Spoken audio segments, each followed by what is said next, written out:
안녕하세요. 성공예감 이대호입니다.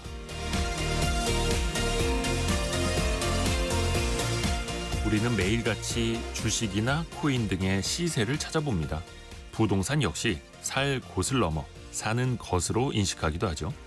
그렇다면 자기 자신의 가치를 높이는 데는 얼마나 투자하고 있을까요? 지식에 투자한 사람은 기회를 읽는 눈을 갖게 됩니다. 건강에 투자한 사람은 힘든 상황에도 버틸 체력을 얻게 되고요. 인간관계에 투자한 사람은 외로운 상황에서도 손잡아줄 사람을 만납니다. 꿈에 투자한 사람은 나의 길을 걸을 수 있게 되죠. 워런 버핏은 이렇게 말했는데요. 가장 좋은 투자는 자신에게 하는 투자다. 그것에는 아무도 과세할 수 없고 누구도 빼앗을 수 없다. 자기 자신에 대한 투자가 가장 높은 수익률을 냅니다. 성공예감 이대호입니다. 시작합니다.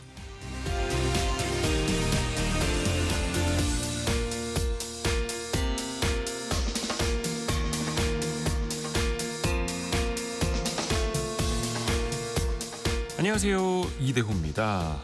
8월 8일 금요일 오전 9시 6분에 여러분을 또 만납니다. 자기 자신에 대한 투자를 하기 위해서, 자기 개발을 위해서, 성장을 위해서 성공예감 이대호입니다를 오늘도 선택하신 여러분, 역시 탁월한 선택을 하고 계시는 겁니다. 왜 웃으시죠, 옆에서? 네, 지금 원탁의 기자들이 여기 와 계시는데. 자, 금요일이니까 원탁의 기자들과 함께 또 뜨거운 토론을 해보셔야죠.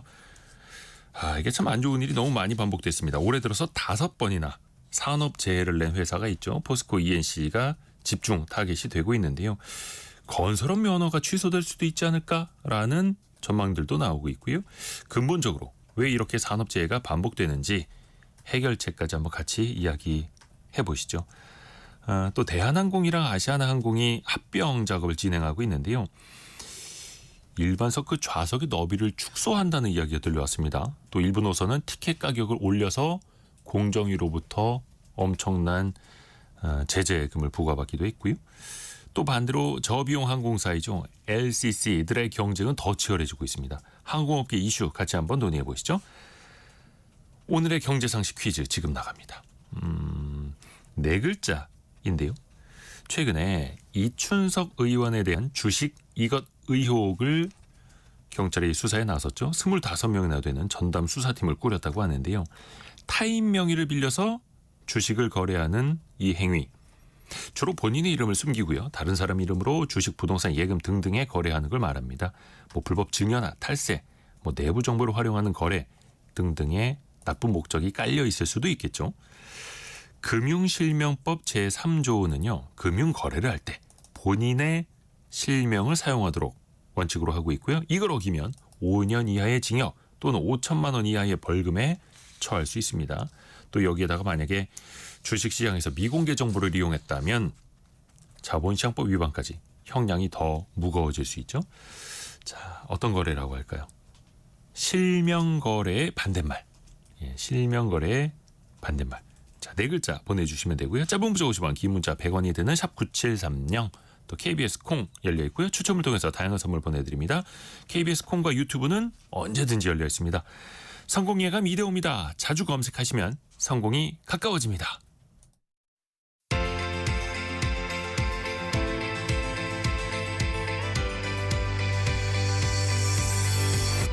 KBS 1라디오 성공예감 이대호입니다.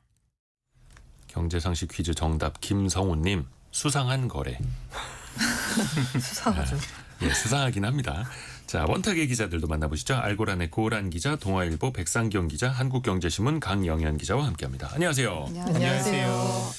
좀 무거운 이야기부터 해야 될 것 같아요. 이 건설업계에서 특히 포스코 ENC라는 회사에서 좀 재해가 반복이 돼가지고 이게 도마에 오를 수밖에 없는 선을 넘어도 좀 많이 넘었죠. 올해만 지금 4명, 네 번째. 네. 1월에 그 경남 김해 아파트 신축 현장에서 이제 추락 사고가 있었고, 뭐 4월에 이것도 기억 많이 하실 텐데 신안산선 건설 현장이 붕괴됐었죠. 그리고 또 같은 달에 대구에서 주상복합 신축 현장에서 추락이 있었고 그리고 7월 달에 함양 울산 간 고속도로 건설 현장에서 또 끼임 사고가 있었는데 아마 특히 이 중에서도 7월 사고는 다들 기억하실 텐데 이게 얼마 안 되기도 했는데 그때 대통령 언급이 있었기 때문입니다. 이제 사고 다음 날이었죠. 국무회의에서 포스코 ENC의 사고를 그 사명을 구체적으로 언급을 하면서 같은 방식으로 반복되는 사망 사고는 사실상 죽음을 용인하는 것이다. 미필적 고의에 의한 살인이다. 이렇게 강하게 비판을 했었습니다. 이게 대통령이 직접 사명을 거론한 게 SPC 이후로 두 번째여가지고 더 관심을 끌었었죠. 그래서 그러고 나서 이제 포스코 ENC가 당일 오후에 바로 이제 기자회견을 열어서 사과를 했습니다. 그러면서 이제 전 사업장의 안전이 확보되지 전까지는 이제 작업을 중단하겠다라고 하면서 전 사업장이 작업을 중단했는데 그리고 이제 안전 점검을 마친 사업장만 작업을 시작하겠다고 했는데 그리고 시작을 했는데 또 바로 사고가 났죠. 8월에 이제 그 광명고속도로 그쪽에서 이제 감전 사고가 발생해서 이번에 이제 사망 사고는 아니고 그 의식 불명 상태이긴 한데 그래도 뭐 완전 심각한 안전 사고죠. 그렇죠. 네. 그래서 그 회사가 뭔가 후속 대응을 뭐 안전 관리 강화하겠다. 그리고 전 사업장도 작업을 중단시켜 놓고 점검하고 그리고 다시 작업을 재개했는데 재개하자마자 사고가 나고 그랬던 거잖아요. 뭔가 좀 실속이 없었던 걸까요? 백상경 기자 좀 어떻게 보세요? 이게 보면 사실 이제 후속 대응이 계속 문제가 나오는 게 이렇게 한 해 안에 그렇게 문제로 지적됐던 사고들이 건설 현장의 안전 사고들이 계속 지금 5차례나 주기적으로 반복이 됐던 상황이고 그래서 이게 그러면 그 전 단계에 무슨 조치를 했다고 계속 항상 강조를 했는데 이후에 사고가 나면 대체 뭘 한 거냐 이런 뭐 받아들이게 될 수밖에 없는 건 너무 당연한 얘기고요. 그리고 사실 이 그 좀 사고를 수습하는 과정에서 포스코 ENC의 대응이 좀 많이 미흡하다 이렇게 대응하는 것은 부족하다라는 지적들도 굉장히 많이 있었습니다.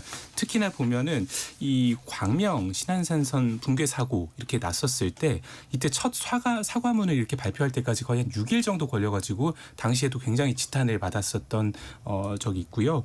그리고 그 와중에 또 이제 그 대표가 그 재개발 사업의 어떤 수주를 위해서 그쪽 홍보 영상에 등장을 해가지고 웃는 얼굴로 이렇게 막 우리에게 공사를 주세요라고 했던 그런 영상들도 나온 적이 있었고 이후에도 좀 굵직한 어떤 대규모 수주전에서는 대표가 모습을 잘 드러내는데 그 이후에 또 이때 당시에 사고로 인해서 사고 인근 지역 주민들이 대피를 하고 뭐 이주를 하고 이런 과정들이 있었는데 이런 부분에 대한 것들도 아직도 뭐 거의 뭐 보상 같은 것들이 클리어가 안 됐다란 말이죠. 그래서 사실 그 후속 작업들을 얼마나 제대로 하고 있느냐 그리고 그 정도로 뒤에 발생한 사고에 대해서 제대로 조치를 해주지 않는다면 아무래도 안전 조치에 대해서도 사람들은 똑같이 의구심을 가질 수밖에 없는 거죠. 그래서 포스코 ENC는 최근에 대표이사가 교체가 됐죠. 네. 안전 책임자가 CEO가 됐어요. 그 약간 경력 자체를 보통 이제 건설사에서 CEO를 한다 그러면 안전으로 해서 약간 경력을 쌓은 사람이 사장까지 가는 경우는 굉장히 드문 경우입니다. 그런데 이번에는 안전 쪽에서 약간 경력을 쌓아왔던 사람이 이제 신규 대표이사로 선임이 됐고요. 그 이전에 이제 CSO라는 직책이 있잖아요. 그 이제 그 CSO 이 직책이 안전을 책임지는 직책인데 이번에 이제 부사장급으로 격상을 시켰습니다. 그리고 이사회 혹은 경영협의회에 참여해서 예산 및 인사 결정에 영향력을 행사할 수 있도록 조정을 했어요. 근데 이게 무슨 의미냐? 이전에도 CSO가 있었죠. 그런데 이사회 외부에 있었습니다. 그러니까 CSO 안전에는 어쨌든 간에 비용이 수반되게 마련이잖아요. 그럼 전체 회사에서 쓸 수 있는 비용 가운데 안전에서 쓰는 예산을 얼마를 갖고 오느냐가 결정이 돼야 되는데 이사회 밖에 있으니까 본인은 그냥 위에서 내려준 걸 받을 수밖에 없는 상황이었던 거예요. 네. 그런데 이번에는 아예 이사회 안에 들어갈 수 있도록 해서 뭔가 좀 더 강화하겠다라는 건데 이제 이 업계에서 보자면 그리고 이제 외부에서 보자면 이거 구조 개편 실질적인 변화를 이끌어내려면 사실 뭐 바꾼다고 제도 바꾼다고 해서 되는 게 아니라 실행력에 달려 있다. 실행력에 달려 있다는 얘기를 하고 있고요. 특히나 이제 포스코 ENC 같은 경우에는 수년간 안전조직 확대 예산 증액 발표했습니다. 그런데 진짜로 이게 예산을 얼마를 집행을 했는지 어디에 얼마를 썼는지 외부 공개하지 않았어요. 사고 이후에도 구체적 수치 밝히지 않았는데 반면에 다른 경쟁 건설사들을 보면 안전 관련 KPI, 이사회 보고 체계, 사고 건수 등을 외부로 공개했거든요. 아하. 그래서 이제 상대적으로 포스코 ENC가 조금 안전 부분에 있어서 소홀했다라는 비판을 받을 수밖에 없죠. 그러니까 결국 그 회사의 자원을 어디에 얼마나 배치를 하는가를 보면 그 회사에 나아갈 방향이 보이는데 그래서 안전 관련 비용을 얼마나 더 쓸 것이냐 또 그게 외부에 투명하게 공개가 되느냐 계속 지켜볼 필요가 있네요. 또 이번에 많이 화제가 된 게 이재명 대통령이 건설면허 취소 가능성까지도 언급을 했어요. 그러면은 사망사고가 일어나면 건설업 그러니까 그냥 그 회사의 존재 자체를 없애버릴 수도 있다는 뜻이잖아요. 건설면허가 취소된다는 건 건설사에게. 가능한 일일까요? 현실 가능성이 있을까요? 사실은 이렇게 사고가 일어나서 면허 취소가 된 적이 있죠. 예, 성수대교 사건 때 그때 이제 한 번이 있었습니다. 동아건설산업이라는 회사가 그 부실공사 때문에. 네, 부실공사 때문에 거의 법상으로 줄 수 있는 최고 수위의 제재이기 때문에 이제 이렇게 면허 취소가 되면 그 건설사 명목으로 이렇게 회사를 가지고 있는데 건설사가 건설 사업 사업을 따낼 수가 없게 됩니다. 네.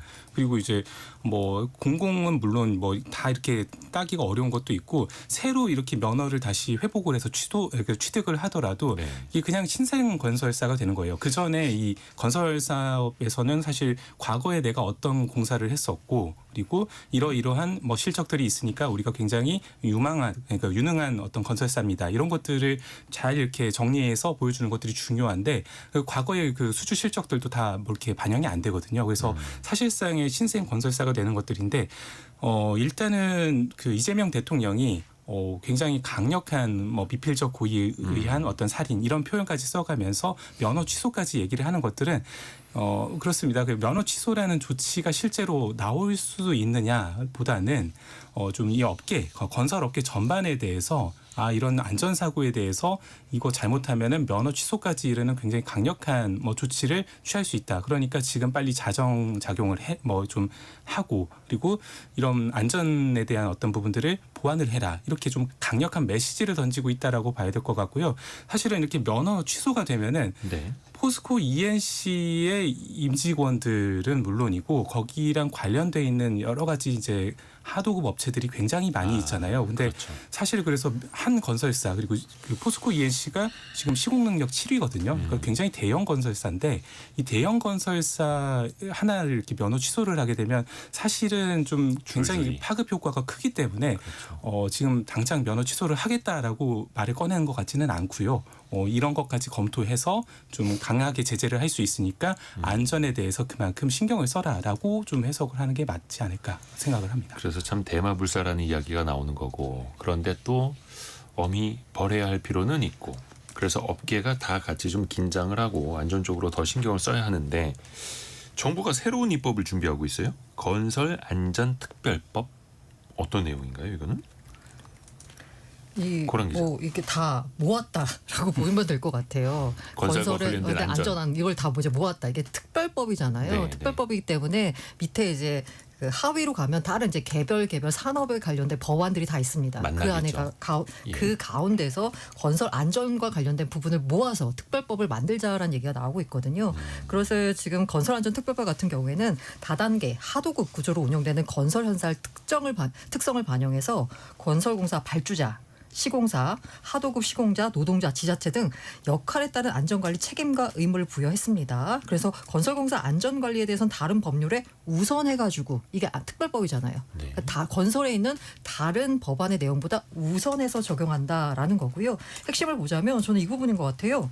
만약에 안전관리 의무서울로 사망재해가 발생하면 최대 1년 이하 징역이나 이거예요. 연 매출액 3% 이하 과징금. 자, 이거 이익의 3%가 아닙니다. 매출액의 3%. 매출액의 3%입니다. 아니 건설사의 매출이면 어마어마한 건데요. 게다가 그리고 영업이익이 3%가 안 되는 3%가 회사가 아니라 많습니다. 그렇죠. 이익률이 진짜 한 3-4%도 안 되는 건설사 많은데. 네네. 아니, 물론 이게 일년 이제 공사를 다. 최고로 처벌받았을 때 그런데 어쨌든 이 정도로 이제 과징금 부과받을 수 있기 때문에 그야말로 이제 안전관리에 최선을 다해라라는 겁니다. 개인적으로 보자면 만약에 이제 사망사고를 야기한 경우 7년 이하 징역 1년 이하 1억 원 이하 벌금에 처하도록 형사처벌 조항까지 담아가지고요. 그야말로 건설관리 안전을 위해서 신경 써라를 담은 특별법을 준비하고 있다라고 볼 수 있습니다. 2122님이 질문 하나 주셨는데 만약에 건설 면허가 취소되면 주식도 상폐되나요? 물어보셨는데 그러니까 주 매출원, 주 사업원이 사라지면은 그렇게 될 수도 있죠. 실질 심사를 통해서. 참고로 지금 포스코 ENC는 비상장 네네. 그러니까 인상되고요. KOTC더라고요. 그러니까 네. 이제 네. 주요 기관이나 전문 투자자들만 거래할 수 있는 시장. 요 포스코 ENC 지분을 52.8% 보유한 곳이 바로 포스코 홀딩스입니다. 뭐 포스코 계열사이기도 하고요. 근데 우리가 건설안전특별법 이야기를 잠깐 이제 했습니다만 이게 이제 정부가 검토를 한다라는 건데 강력한 처벌법이 있지 않습니까? 중대재해처벌법이라고? 이거는 그러면 효과가 없었던 겁니까? 이게 왜 그 도입이 될 때만 해도 논란이 정말 많았잖아요. 핵심은 대표이사까지 징역에 처할 수 있다. 그러니 안전관리 똑바로 해라라는 거였는데 중대재해 그 처벌특별법 관련해서 이후에 뭔가 좀 그러면 나아진 게 없습니까? 왜 그럴까요? 그래서 중대재해처벌법 관련돼서는 그래서 이제 현장에서 나오는 목소리, 뭐 저도 직접 들은 건 아니라 여러 이제 언론 보도를 종합해 보자면 실질적인 안전 체계를 개선하는 게 아니라 페이퍼워크, 서류 작업에만 치중한다라는 이제 분석이 나오고 있습니다. 회사 내에서 우리는 이렇게 해놨으니 네네. 우리는 이제 그 아까 말씀드린 대로 뭐 대표이사 처벌까지 갔는데 그거와는 관련 없어요라고 해서 그냥 되게 약간 그 냉소적으로 보는 측에서는 로펌만 녹아났다. 뭐 이런 평가까지 나오고 있어요. 그래서 이제 이른바 이제 이쪽 안전 쪽을 좀 보는 전문가분들은 이게 규제를 양산한 게 아니라 그러니까 사건이 벌어지고 나서 사후 처벌 중심의 규제를 양산할 게 아니라 사고 예방 중심 정책으로 패러다임을 바꿔야 되지 않겠느냐라는 얘기를 지금 하고는 있습니다. 네. 강혜영 기자. 네. 사실 그리고 이 중대재해법이 시행됨에도 불구하고 산업재해 사망자가 줄지 않았고 또 특히 건설 분야에서 굉장히 많은데 이게 사실은 건설업의 좀 구조적인 부분을 조금 들여다봐야 될 필요성이 있는 것 같아요. 왜 이렇게 건설업에서 계속 사망자가 많은가? 일단 가장 큰 이유 중에 하나로 꼽히는 게 그 건설업 현장에 그 외국인 노동자들이 굉장히 많습니다. 그러니까 언어 소통. 네, 언어 소통이 그러니까 이게 그 시공사랑 그 노동자와의 관계뿐만 아니라 노동자들 사이에서도 지금 언어 소통이 잘 안 된다고 해요. 왜냐하면 국적이 다 다양하다 보니까 이분들이 같은 언어를 쓰는 게 아니니까 이분들 사이에서 그게 잘 안 되고 그냥 알아들었냐 그래서 예스 그러면 다 알아들었다고 생각한다는데 이게 사실 예스가 아닌 거죠. 그리고 이게 꼭 뭐 국가 간에 대해서 비교를 하는 건 아니지만 안전의식이라는 게 우리나라도 한 90년대, 70년대를 생각해 보면 그때 우리나라의 안전의식과 현재의 안전의식의 차이가 있는데 그게 해외 그 근로자들 같은 경우에는 약간 그런 면이 있고 그렇기 때문에 그 안전관리를 지시했을 때 수행을 직접 하는 면에서 좀 어려움이 있고 또 하나는 그 외국인 노동자가 늘어나는 것과 동시에 이제 고령화됐다는 거죠. 그래서 갑작스러운 사고에 대처하는 능력이 좀 떨어질 수밖에 없고 그리고 또 건설업의 특징이 또 하나가 그 제조업은 공장에서 돌아가는 거기 때문에 그 규격화가 가능하잖아요. 네. 같은 게 근데 건설업 같은 경우에는 똑같은 아파트 84제곱미터를 지어도 여기 서울에 짓는 거랑 부산에 짓는 게 다르고 또 철원에 짓는 게 다르고 그렇기 때문에 그 규정이 그때그때 다르기 때문에 이거를 완전하게 규정화하기가 굉장히 어렵다고 해요.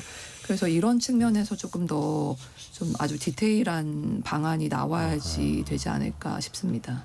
1090님이 지금까지 외국인들이 이제 많이 그런 좀 사고를 겪었다라는 것도 이야기를 해주셨고 그리고 구정회님은 현장에서 장비, 전선 등등 세세한 점검이 필요합니다. 이렇게. 또 현장에서의 중요성도 이게 사실 거의 다인 것 같아요.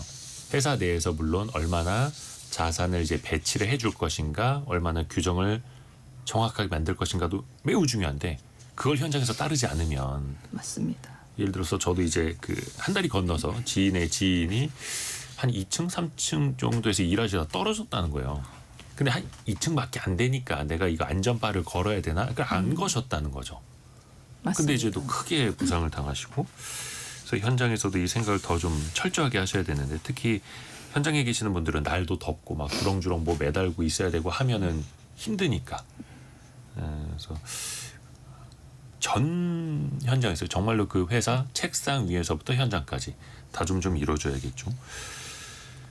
중대재해처벌법도 있고 그리고 아까 이야기한 것처럼 건설안전특별법도 만든다고 하고 거기에다가 이제 노란봉투법이라는 것도 있지 않습니까?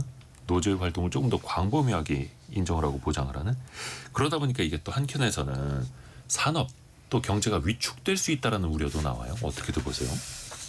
글쎄요. 이거 사람의 안전과 생명에 걸린 문제와 그러니까 너무 극단적으로 해석하는 건지 모르겠지만 그러면 그 과거 우리가 개발 독재 시대에 발전해 왔던 것처럼 지금 21세기를 살아가면서도 그걸 희생하면서 안전을 희생하면서 발전 성장을 해야 되냐라는 논리로 가면 너무 비약인가요? 없죠. 예. 네. 그래서 어떤 것보다 이제 어떤 것도 생명보다 앞설 수는 없다라는 생각이 듭니다. 진짜 그런 얘기 하잖아요. 아니 그냥 출근했을 뿐인데 무사히 돌아오는 걸 기원해야 되는 노동 문화는 바뀌어야 되겠죠. 그렇죠. 2025년에 똑같은 이야기를 계속 반복적으로 하고 있으니까요. 이게 어떻게 좀 뭔가 끊어낼 수 있는 예방책이 좀 있어야 할 텐데 더 강력하게 처벌하면 되겠지라고 생각했던 것도 사실은 한계가 있었던 거고요. 어떻게 좀 방법이 없겠습니까? 근데 더 처벌하게 해야지 하는 거가 아마 중대재해법 말씀하시는 것 같은데 실제적으로 처벌 건수를 보면 그닥 또 처벌되지도 않았어요. 아까 실제 그 판결까지 맞습니다. 가보면 그 앞서 말씀드린 대로 이 로펌만 논았다라고 하는 게 그야말로 법률을 다루는 법률 전문가들한테만 이게 뭔가 일감이 떨어지는 이런 구조로 이제 바뀌었거든요. 저는 약간 상징적인 사건으로 봤던 게 뭐냐면 중대재해법 관련돼 가지고 그 SPC 공장에서 그렇게 사고가 많이 났잖아요. 네. 근데 이제 사고 원인으로 제기됐던 게 너무 과도한 이제 노동을 하다 보니까 이제 노동자들도 피곤하다 보니까 이게 약간 잠깐 뭔가 이렇게 실수할 수도 있는 그런 구조가 만들어질 수밖에 없었던 거잖아요. 이른바 이제 3교대 돌리고 이런 거요. 근데 그런 일들이 났었는데 대통령이 한마디 하니까 그게 없어졌어요. 그걸 보면서 이제 명문화된 법보다 사회 분위기가 훨씬 더 중요한 거잖아요.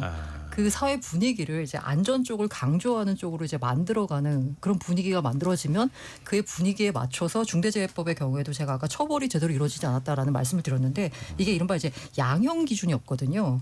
이제 판사들이 판결을 내리려면 앞서서 어느 정도 잘못에 어느 정도 처벌을 했는지가 보통 기준이 있어가지고 그에 맞춰서 판결하는데 양형 기준이 없다 보니까 이게 너무 솜방망이 처벌이 이루어지는 효과가 발생했거든요. 그런데 사회 분위기 자체가 안전을 강조하는 쪽으로 가다 보면 양형 기준도 뭔가 그렇게 안전을 강조하는 쪽으로 만들어지게 돼 있고 그렇게 되면 실질적인 처벌이 이루어져서 뭔가 신경 쓰게 되는 구조가 되지 않을까라는 생각이 듭니다.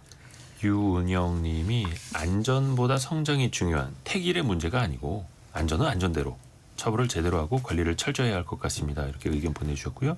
남물결님은 여전히 현장에서 안전모조차 착용 안 하고 일하는 모습을 자주 접하게 됩니다. 이렇게 또 이야기해 주셨고 정연숙님은 남편이 현장에서 근무하는데 늘 걱정입니다. 이렇게 또 걱정도 보내주셨습니다. 사실 그래서 좀 생각을 하나만 더 해보자면은 예. 이런 규제들을 계속 늘려나가면서 사실 건설안전특별법 같은 경우에 그 연매출 3% 뭐 이건 굉장히 센 거거든요. 네. 근데 특히나 이게 어디 세게 들어가게 되냐면 대형 건설사들은 그래도 체력이 있고 뭐 좀 뭐 매출도 크게 나오고 이렇게 하니까 사실 어느 정도 괜찮은데 중소건설사들 뭐 영업이익률이 막 2% 이러는데 거기 자기가 번 것보다 더 내는 뭐 이런 상황까지도 많이 벌어질 수가 있게 되는데 이게 사실 정부에서 이렇게 그 규제를 계속 늘려가지고 뭐 이 사업의 어떤 수익률을 떨어뜨리게 되면 사실 산업 자체가 이렇게 거기에 투입되는 어떤 비용 우리 사회의 어떤 비용들이 당연히 투자가 줄어들 수밖에 없는 거잖아요. 그래서 사실 그 과도하게 규제로 한다고 해서 이게 풀릴 것이냐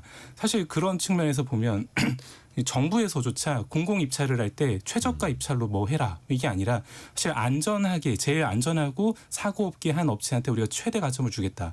뭐 사실 이런 식으로 좀 뭐 정부 스스로도 좀 변화를 하면서 그 사회의 분위기를 바꿔갈 생각을 해야 되는데 지금 나오는 얘기들은 사실 그것보다는 거의 너네 잘못하면 이만큼 세게 때릴 거야. 그러니까 뭐 잘못하지 말고 절대 안전 잘 신경 쓰고 이런 부분들만 사실 강조를 많이 하고 있단 말이죠. 그래서 정부가 진짜로 이 진심을 가지고 움직이겠다라고 하면 뭐 이번 사고에 대해서 좀 뭐 규제를 하는 것도 필요하겠지만 그런 것도 신경 써야 되지 않을까 생각. 4463님이 건설 현장 현장에서 근무하는 사람입니다. 안전에 따른 안전관리 비용이 너무 작습니다. 안전과 관련 비용을 실비용으로 정산해야 되지 않을까요? 이렇게 또 의견 주셨고요.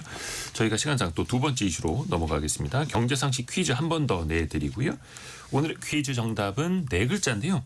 다른 사람의 이름으로 주식이나 부동산 등을 거래하는 걸 무엇이라고 할까요? 그 네 글자를 맞춰주시면 됩니다. 내 재산이지만 다른 사람 이름으로 거래하거나 재산을 관리하는 행위를 말하죠. 우리나라는 다들 아시다시피 금융 실명제를 따라야 하는 나라입니다. 당연히 요 거래는 불법이 될 수 있고요. 1090님 아바타 거래 뭐 비슷합니다. 아바타를 이용하는 거죠. 그리고 아까 갑자기 3717님이 제 차 이름은 소나타입니다. 20년 됐습니다. 보내주셔서 무슨 말씀인지 한참 생각했어요. 뭐요? 차 이름으로 거래하는 네, 차 이름으로 거래하는 게 아니고요. 네. 이 정도 센스 우리 성공예감 청취자분들 다 있습니다. 차 이름이 아니고 다른 사람 이름이라는 뜻. 김동희님 제 명의 통장인데도요 다 아내 거예요. 이 거래는 별반 차이가 없어요 라고 보내주셨고요. 나종우님 미성년 자녀 이름으로 하는 것도 이게 포함인가요? 정당하게 이제 증여하시고 그 신고를 하시면은 상관은 없고요. 다만 자녀 이름으로 주식 계좌 열어놓은 다음에 엄마 아빠가 그걸로 너무 많이 매매를 하잖아요. 그럼 나중에 세무조사에서 좀 불리해질 수도 있다고 하더라고요. 자, 짧은 문자 50원, 긴 문자 100원이 드는 샵 9730이나 KBS 콩으로 그 네 글자 정답 보내주시면 됩니다.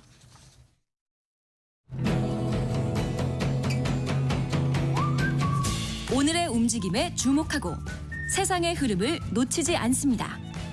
여러분의 내일을 응원하며 성공의 열쇠를 함께 찾아갑니다. 성공예감 이대호입니다. 항공사, 항공업계 이야기를 이어서 해볼 텐데요. 원탁의 기자들. 최근에 혹시 비행기 타보신 분 있으신가요? 강혜윤 기자는. 국내선을 타긴 했는데 네. 네, 지난주에 한번 타봤습니다. 휴가 다녀오신 거예요? 네네네. 다른 분들은요? 저는 1년 전입니다. 뭐 얼마 안 됐습니다. 얼마 안 됐습니다. 그 공항 분위기나 항공 요금은 좀 어떻던가요? 체감하기에. 사실 공항에는 국내선인데 사람이 정말 많았고 그리고 아무래도 성수기다 보니까 항공권 가격은 상당하죠. 뭐 비수기 때 동남아 부럽지 않은데 돈을 내고 다녀왔죠. 부럽지 않은 표현이 참. 근데 그 대한항공이랑 아시아나항공이 지금 합병 과정에 있지 않습니까? 그래서 이제 합병 이후에 과연 어떻게 달라질 것이냐. 물론 이제 질적으로 좋아져야 하는데 이게 후퇴하는 게 있습니다. 당장 대한항공이 그 여객기 안에 있는 좌석을 좀 배치를 바꾸겠다라고 하는데 이게 좀 말이 많네요. 저는 이게 재밌었던 게 이 발표를 하고 나서 당일에 기사들은 그 프리미엄석 그 기내 업그레이드 하면서 이제 프리미엄석 생긴다라는 내용의 기사가 많았어요. 그러니까 3등석인데 조금 네네. 더 간격이 넓은 3등석이 생긴다. 3등석이라뇨. 이코노미라고 표현해 주세요. 아니 저 일부러 저 순화한 거거든요. 네, 신경 쓴 겁니다. 네네.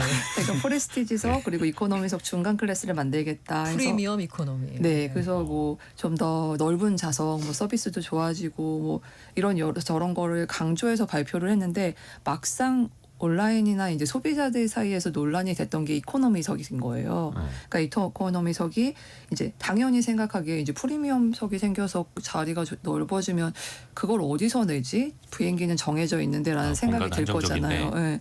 그래서 봤더니 이제 상대적으로 이코노미석이 이전보다 좁아졌다는 걸 이제 발견을 한 거죠. 크게 발표를 안 했는데. 약간 그런 거 아닙니까? 그 자동차에서 앞자리 사람이 시트 뒤로 막 이렇게 밀면 뒷사람은 좁아지는 거? 네, 구겨져서 가야죠. 어쩔 수 없는 거? 그러니까 보통 뭐 이렇게 저희가 얘기하잖아요. 뭐 242, 뭐 333 이렇게 얘기하는데 그동안 333 그러니까 좌석이 3개였는데 이제 343으로 배열을 한 거죠. 그럼 당연히 이제 폭이 달리기는 괜찮지만 폭은 좁아질 수밖에 없는 이런 상황입니다. 이게 뭔가 좋은 서비스를 내놓는다라고 좀 포장을 하기는 했습니다만. 그 제가 이거 프리미엄 이코노미는 아닌데 네. 이제 지난해 미국에서 한국으로 들어올 때 좌석을 고르는데 그냥 이코노미가 있었고요. 프리미엄 이코노미는 아니고 하여간 돈이 20만 원인가 30만 원을 더 주면 약간의 그 좌석을 더 확보할 수 있는 그런 좌석이 있었어요. 그런데 제가 들어올 때 이제 비행기 값이 그 이제 저희 남편 회사에서 결제하는 거라 가지고 그 한도가 있었어요. 그래서 이게 사람이 그렇잖아요. 한도를 맥스로 다 채워가지고 오고 싶어하는 마음이 있잖아요. 어차피 지원받는 돈 네, 다 쓰자. 맞습니다. 그래서 이제 그 이른바 프레스티지석까지는 이제 돈이 안 되고 한 자리만 그 약간의 공간을 더 확보할 수 있는 곳으로 이제 차를 오고 있었거든요. 그런데 정말 약간 넓어진 거거든요. 근데 비용은 엄청 올랐어요. 그리고 이게 느낌이 뭐냐면 프레스티지석은 약간 이코노미와 약간 구분되어 있어가지고 아예 그냥 안 보이게 만들었잖아요. 근데 여기는 약간 너무 자연스럽게 오가면서 볼 수가 있어요.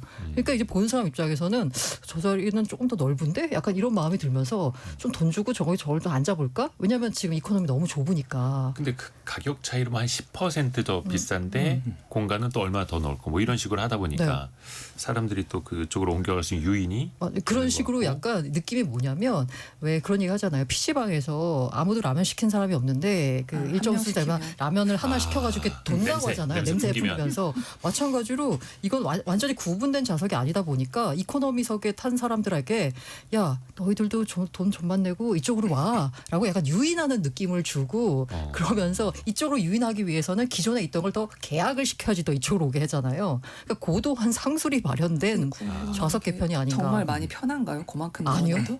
별로 안 편해요.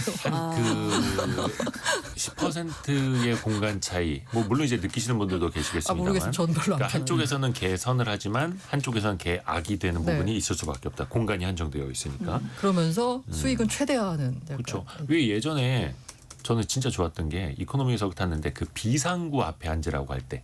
그거는 이제 할수 나중에 있겠네요. 비상 상황에 신체 건장한 남자가 승무원분들 도와줄 수 있는 자리 있잖아요.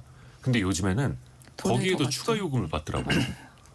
그러니까 그래서 참 항공사들이 이게 어쩔 수 없이 수익을 또 신경 쓰는구나. 서비스 예. 개편을 통해서 뭔가 이 고객들에게 어떤 수혜를 그러니까 그런 이익을 돌려준다 관점이 아니라 서비스 개편을 통해서 우리 항공사의 이익을 최대한다. 라는 관점에서 지금 뭔가 이루어지는 것 같아서 씁쓸한 모습이 없잖아 있습니다. 근데 그게 또 대한항공과 아시아나항공 우리나라 그 국적항공사의 그 합병이 되면서 이제 완전 해운업계 HMM 딱 하나가 남은 것처럼 대형 국적항공사도 대한항공 아시아나항공 합병하면서 이제 하나가 되는 거 아닙니까 사실상? 그래서 이게 우리가 더 눈초리를 매섭게 뜨고 있는 건데 마일리지 통합안 이것도 정말 많은 분들이 궁금해하세요. 근데 이거 아직도 결정이 안 되세요? 그러니까 지난 6월에 이제 냈죠. 회사에서 냈는데 이제 공정위에서 퇴짜를 냈죠. 그래서 이게 그 통합 비율 그리고 사용처 같은 경우가 이제 공정위 기준에 미달한다라고 판단을 한 건데 공동위에서 이제 대한항공이 이제 즉시 수정 보완을 요구했습니다. 근데 이렇게 받은 걸 보고 정확하게 어떻게 냈길래 이게 반려가 됐는지는 사실 모르거든요. 근데 업계에서는 대한항공 측이 이제 통합 비율을 턱없이 낮게 제시한 것 아니냐라는 얘기가 나왔습니다.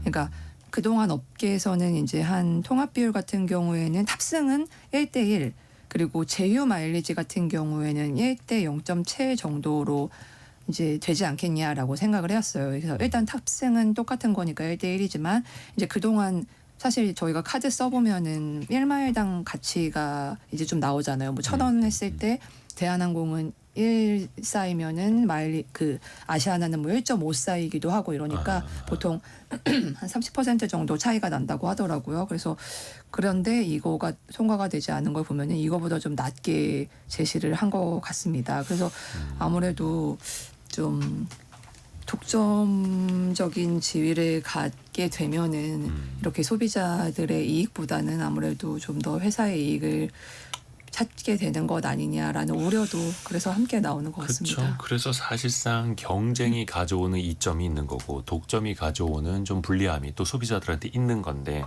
그래서 공정거래위원회가 더 깐깐하게 들여다봐야 하는 거죠.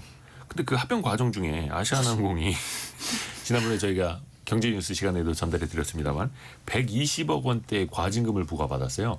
이거는 눈치 없는 행동을 해서 그런 겁니까? 아니 그렇지 않아도 독점을 하게 되면 예. 티켓값 올라간다 바로 예상이 되잖아요. 네. 그래서 공정위가 이 눈을 부릅뜨고 우리가 지켜보겠다라고 했는데도 불구하고 아시아나가 티켓값을 올렸습니다. 이걸 지금 과감하다고 해야 될지 제가 보기에는 이 아시아나의 설명이 사실 이해가 안 가요. 왜 그랬대요? 이게 뭐냐면 이 시스템상으로 이렇게 입력을 할 때 그게 이제 뭐라고 해야 되나 운임을 올린 게 내부 시스템 오류로 운임 기준을 이제 잘못 선정을 했대요. 그래가지고 이게 어떻게 시스템 오류 때문이지 우리가 일부러 그런 건 아니다라고 아시아나의 설명이거든요. 우리가 뭐 그냥 일부러 10만 원짜리를 네. 11만 원으로 고쳐서 올린 겁니다가 아니라 이게 이제 시스템에서 이제 뭐 기준 운임 기준을가를 이렇게 설정을 해야 되는데 그 값을 뭐 어떻게 잘못 설정해서 됐다는 건데 솔직히 말씀드리면 잘 이해는 안 갑니다. 근데 양쪽 다 이해가 안 돼요. 이렇게 공정위가 쳐다보고 있는데 어떻게 운임을 올렸지? 라는 것과 아니 그런데 이런 실수를 한다고 지금 이 시점에? 근데 어찌됐든 간에 그 실수를 한 게 소비자들은 더 높은 요금을 지불해야 맞습니다. 하게 되는 결과로 그리고 이어지니까. 대책도 조금 약간 어쨌든 과징금 120억 받았는데 아시아나가 그래서 우리가 어떻게 할까요?에 대해서 아시아나가 유럽 왕복 노선 등에 대한 특가 판매로 이를 상쇄시키고자 노력하겠다. 이게 뭐예요? 아니, 그러니까 이게 그러니까 비싼 돈 주고 산 고객은 따로 있고 특가 판매로 또 혜택을 받는 고객은 또 따로 있는 거예요. 회사 입장에서는 우리가 예를 들어서 그것 때문에 한 10억 원을 더 벌게 됐으니 10억 원어치 혜택을 드리겠습니다라고 하는데 더 낸 사람 다르고 받는 사람 다르고. 물론 초과 운임을 받은 4개 노선 전체 승객에 대해 전자바우처 10억 원어치를 지급하겠다라고 했습니다. 그렇다는 얘기 전자바우처를 지급한다는 얘기는 또 타라는 얘기잖아요. 아시아나. 그래서 더더욱이 경쟁이 필요한 건데 또 아시아나항공 같은 경우 특히 재무적 상황이 너무 오랫동안 안 좋았기 때문에 달리 또 방도가 없으니 대한항공에 좀 같이 경영을 해보시라 이렇게 또 합치는 거기도 한데 근데 또 한켠에서는요 경쟁이 또 너무 치열한 곳이 있어요. 저비용 항공사 LCC. 아니, 최근에 무슨 10,000원짜리 티켓이 나왔어요? 아니, 10,000원이 만 다가 원, 아닙니다. 그러니까 뭐 1,000원 티켓도 있고요. 1,000원짜리 비행기 표가 있어요? 네, 어제부터 팔았다고 유류세 하는데 별도 김포 제주. 네, 네, 네, 김포 김포 제주 제주. 구간이 네, 1,000원에 국내 팔았다고 항공. 해요. 그래서 다만 뭐 유류세든 기타 비용은 별도입니다. 네. 그리고 수화물도 아마 돈 하나만 될 내야죠. 거고요. 뭐 여러 가지 제약은 있겠지만 그래도 1,000원이면 굉장히 맞아요. 저렴하죠. 그래서 지금 그 새롭게 나온 그 곳 말고 이제 국내 8개 LCC가 있는데 여기가 지금 모두 여름에 할인을 하고 있습니다. 근데 사실 왜 이렇게까지 다 팔까? 방금 말씀하셨다시피 뭐 여러 가지 네. 뭐 비용을 추가로 받긴 하지만 그 기름값도 안 나올 것 같다는 생각이 들잖아요. 아니 왜냐면 이게 먹을 어떻게 보면은 빈 좌석으로 가느니 어차피 띄워야 1,000원이나 되니까. 10,000원이라도 맞아요. 받고 띄우는 게 받으면 낫지 않느냐 이렇게 볼 수 있는데 네. 맞습니다. 사실 항공기는 사람 타는 무게에 따라서 항공유가 계속 더 많이 들잖아요. 맞아요. 근데 유류세 별도니까. 근데 그걸로 충당할 수 있나요? 이게 보니까 이게 참 자충수일 수도 있는데 이게 할인 경쟁에서 한번 발을 빼면은 시장 점유율 하락을 감수해야 밀리니까. 한다고요. 그러니까 다른 데가 다 할인하는데 우리만 할인을 안 할 수가 없는 거죠. 그리고 또 참 안타까운 사고였죠. 지난해 말에 이제 항공기 네. 사고가 있었죠. LCC가. 그래서 이 이후로 그 LCC 탑승을 꺼리는 분위기가 굉장히 두드러졌다고 합니다. 그래서 그 올해 1분기에 LCC 총 여객수가 작년보다 이제 8%가 줄었고 네. 2분기에도 그 국제선 여객수가 늘어났는데도 불구하고 LCC 여객수는 줄어드는 거죠. 그러니까 아무래도 이제 당장 이런 가격 유인이 없으면은 웬만하면은 고객들이 LCC를 타지 않는 거죠. 그러니까 제가 이번에 사실 저도 LCC가 아니고 그냥 대한항공을 타고 제주도를 갔었는데 그게 선택이었어요. 안전 때문에.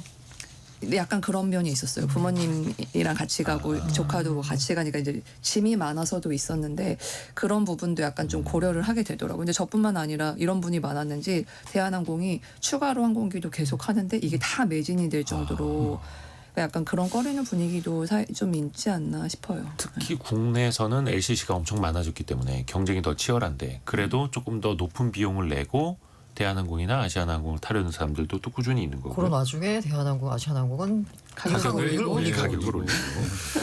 그 LCC 중에서 파라타 항공이 또 새롭게 이름을 올렸어요. 그 위닉스라는 회사에서 이제 그 매입해가지고 예. 새롭게 출범한 플라이 강원이라는 원래 기존의 항공사였었고 플라이 강원을 네, 사가지고 이제 사명을 바꾼 뭐 그런 케이스로 볼 수 있겠습니다. 한 400억 정도가 총 아마 투입이 됐을 거예요. 제가 알기로는. 근데 이제 좀 사실 이제 위닉스 같은 경우는 제습기나 공기청정기 만드는 회사로 유명하잖아요. 근데 그래서 지금 이 격전이 벌어지고 있는 모두가 적자 막 시달리고 있는 이 LCC 시장에 대체 왜 들어온 건가? 이걸 두고 사실 사람들이 굉장히 많이 궁금해했습니다. 근데 뭐 위닉스 같은 입장에서는 이제 우리가 신산업을 해보려고 신사업을 어쨌든 새로운 성장 동력을 찾기 위해서 했다라고 하는데 어쨌든 뭐 다들 의아스러워하는 상황이고 실제로 업계에서도 도대체 왜? 이걸 사가지고 수익을 내기가 굉장히 쉽지 않을 텐데 왜 들어왔지라는 평가들이 지금은 지배적인 것 그래서 같아요. 다 네. 약간 얘기하는 게 뭐냐면 이거 하는 사람이 2세잖아 2세. 아들이 아버지가 이제 중소 가전업체를 일궈놓은 돈은 있잖아요. 그래서 이제 아들이 들어와가지고 뭔가 하고 싶은데 약간 그런 느낌이에요. 좀 폼나는 거 해보려고 또 이거 한 거 아닌가. 항공산업이라는. 물론 추측입니다. 네.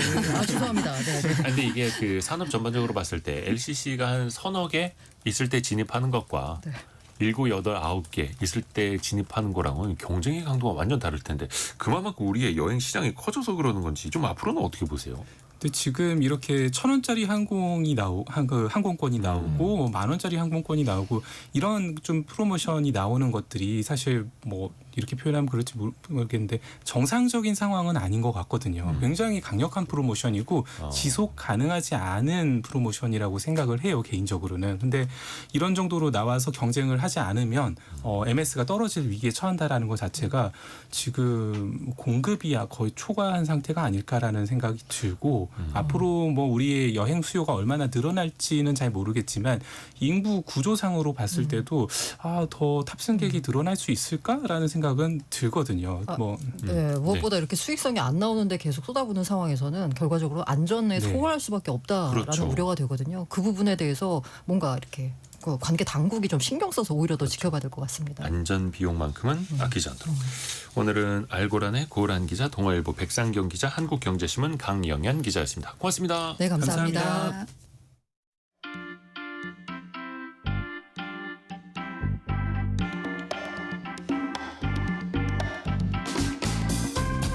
지금 여러분께서는 KBS 1라디오 성공예감 2대호입니다를 듣고 계십니다. 프로그램에 참여하신 청취자 여러분께는 추첨을 통해 아름다운 식탁 창조 주비푸드에서 뿌리 담은 리얼 생와사비를, 쉽고 빠른 판촉물 제작 시너지 기프트에서 고속 충전 마우스패드를, 그리고 성공예감에서 준비한 커피 쿠폰을 보내드립니다. 당첨자는 성공예감 2대호입니다 홈페이지에서 확인하세요. 혹시 우리 청취자 여러분은 물 잘 아껴서 쓰시나요? 콸콸콸 쓰진 않으시고요. 우리나라 국민 한 명이 하루에 사용하는 물의 양이 평균 304리터라고 합니다. 300리터가 넘어요, 하루에. 이게 23년도 기준이라고 하는데요. 결국은 우리가 그 쓰고 난 물은 하수 처리장으로 가죠. 그곳은 어떨까요? 직업의 세계 시간에 같이 한번 가보시죠. 한경 비즈니스 강홍민 기자와 함께합니다. 안녕하세요. 안녕하세요. 하수 처리장 다녀오셨어요? 네. 기자라면 한 번쯤 가봐야죠. 저도 몇 번 취재하러 갔었습니다. 그러셨구나. 정확히 어떤 곳인지 좀 묘사를 좀 해주세요. 말씀하신 대로 우리가 뭐 화장실에서 샤워를 하거나 아니면 변기 물을 내리거나 아니면 뭐 주방에서 설거지, 뭐 세탁기를 돌릴 때도 물을 굉장히 많이 사용하고 음식점이나 공장에서도 이 굉장히 많은 양의 물을 사용하는데 이 사용한 물이 모이고 그리고 이 물을 처리하는 곳이 바로 하수 처리장입니다. 그렇죠. 그래서 이제 각각 집집마다 뭐 식당, 공장의 땅 속에 이 거미줄처럼 관로로 다 이게 연결이 돼 있는데 이 관이 마지막으로 도달하는 곳이 바로 하수 처리장이고요. 이미 사용한 물을 다시 깨끗한 물로 뭐 정화해서 하천으로 방류하는 역할을 하는 곳이라고 보시면 됩니다. 그게 예전에는 다 지상에 드러나 있었는데 요즘엔 다 지하화돼서 특히 그 위에 공원으로 많이 만들어놨잖아요. 그렇죠. 공원으로 특히 무슨 수자원 공원 이렇게 되어 있는 데도 많고 그래서 지역 주민들이 이제는 혐오 시설이 아니라 나들이 가는 곳으로 또 많이 바뀌기도 뭐 했습니다. 탁구도 치시고요. 뭐 맞아요. 그 배드민턴도 축구장도 치고 있고 맞아요. 그런 공간으로 바뀌었습니다. 근데 그 지역마다 하수의 특성이 다르다고요, 이게? 그렇죠. 제가 다녀온 곳은 이제 경기도 광주시 곤지암에 있는 하수처리 센터였는데 이곳이 다른 곳들보다는 이제 소규모 공장이 굉장히 많은 곳이었어요. 그래서 이제 특히 이 동네에는 육가공이나 식품 관련 공장들이 좀 많았는데 평상시에는 일반 하수가 배출이 돼서 큰 차이는 없었는데 시즌이나 아니면 명절 때 좀 많이 생산을 하잖아요. 공장에서. 그럴 때 이제 공장 배수량이 좀 많아진다고 하고요. 반면에 이제 뭐 도심 속에 있는 하수 처리장은 생활 하수가 주로 배출이 되고 큰 공장이 있거나 아니면 공단 지역에 있는 하수 처리장은 아무래도 이 공장 배수가 좀 많이 나오는 특징이 있다고 합니다. 그렇겠네요. 근데 강훈민 기자가 만난 분은 30년 경력자예요. 하수처리에서 어떤 일을 하십니까? 네, 얼마 전까지만 해도 이제 이곳 하수처리 센터의 센터장으로서 전반적인 업무를 좀 관리하는 역할이었는데 공교롭게도 제가 오기 전에 네. 통화를 했는데 오늘이 마지막 근무라고 해요. 그래서 이제 30년 근무의 마지막 날 그렇죠. 취재를 하신 거예요. 그래서 오늘 방송 나간다. 그래서 아. 꼭 한번 아하. 들어보시라라고 이제 전해드리기도 했는데 아유, 고생 많이 하셨네요. 네. 이분이 이제 처음 입사할 때는 수질 관리 담당으로 들어왔다고 해요. 그래서 수질 관리가 이제 하수를 정화해서 배출하는 이 기준치에 맞게 뭐 물리적으로 그리고 이제 이따가 소개를 해드리겠지만 뭐 생물학적 그리고 화학적 처리를 거쳐서 다시 하천으로 배출하는 역할을 하고요. 이 수질 관리 파트 외에도 이게 환경 분야에 속하는데 기계, 전기 분야 이 세 파트로 나눠져서 이 하수 처리 센터가 돌아가고 있었습니다. 중요하죠. 혹시 여름철엔 어떻습니까? 더 바쁜가요? 그렇죠. 여름철에 굉장히 이제 비상이라고 하는데 얼마 전까지만 해도 집중호우가 와가지고 물난리가 한번 났었잖아요. 네. 그래서 여름 장마 시즌에는 빗물이 유입돼서 폐수량이 좀 급증한다고 하고요. 그래서 특히 여름철에는 이 하수처리 센터에서 야간 비상 근무를 많이 한다고 합니다. 몇 년 전에도 이제 굉장히 큰 비가 온 적이 있는데 그때 하도 비가 많이 와서 맨홀 뚜껑이 비가 많이 오면 좀 열리잖아요. 네네네. 다 열렸다고 해요. 근데 이 곤지암에 있는 이 한 장어 가게에 예. 수족관이 터져서 어마어마한 양의 장어가 하수구로 들어온 적이 있었다고 합니다. 그러니까 작은 횟집이 아니라 그렇죠. 거의 뭐 양식하는 규모 막 그렇게 굉장히 해서 좀 큰 문제가 이제 있었잖아요. 수족관이 있었는데 그게 터져가지고 장어가 하수처리장으로 들어왔다고요? 하필 이제 그 맨홀로 유입이 돼서 이제 처리장으로 들어왔는데 이 하수 처리장에는 스크린 설비가 있어요. 협작물이나 이제 뭐 이 찌꺼기를 좀 걸러내기 위해서 이 스크린 설비가 있는데 거기에 이 장어 수백 마리가 걸려서 다 사체로 썩는 냄새가 굉장히 진동했다고 합니다. 이야, 별일이 다 있네요. 근데 그 하수처리장에서 앞에서도 말씀해 주신 것처럼 여러 단계를 거치게 되잖아요. 그렇죠. 어떻게 그 필터링이 시작이 됩니까? 아까 말씀드린 대로 이제 집이나 식당, 뭐 공장에서 사용한 물이 관로를 통해서 하수가 이제 들어오게 되면 첫 번째로는 이제 물리적 처리를 한다고 합니다. 말씀드린 대로 이제 협작물이나 뭐 찌꺼기가 하수 처리 공정에 들어가게 되면 펌프나 기계에 문제가 생겨서 좀 뭐 큰 이 작동이 안 될 수가 있기 때문에 크기별로 3단계의 스크린 공정을 거쳐서 이물질을 제거를 하는데 여기에서 가장 많이 걸리는 게 뭐라고 생각하세요? 가장 많이 걸리는 거요? 가장 많이 걸리는 이물질. 별거 다 있을 것 같은데 아까 그 저 장어도 말씀해 주셨죠. 장어는 이제 여름철에 예. 불미스럽게 이제 터져서 이제 나온 휴지 거지만 아니까 휴지? 그렇죠. 머리카락? 이제 보통 이제 변기에 넣는 것 중에 화장지는 녹잖아요, 물에. 이 녹는 걸 빼고 모두 하수 처리장에 다 걸리게 되는데 여기에서 가장 많이 걸리는 게 물티슈라고 합니다. 물티슈. 네. 안 녹으니까. 굉장히 많은 양의 물티슈가 하루에도 이 그 스크린 설비에 걸린다고 하고요.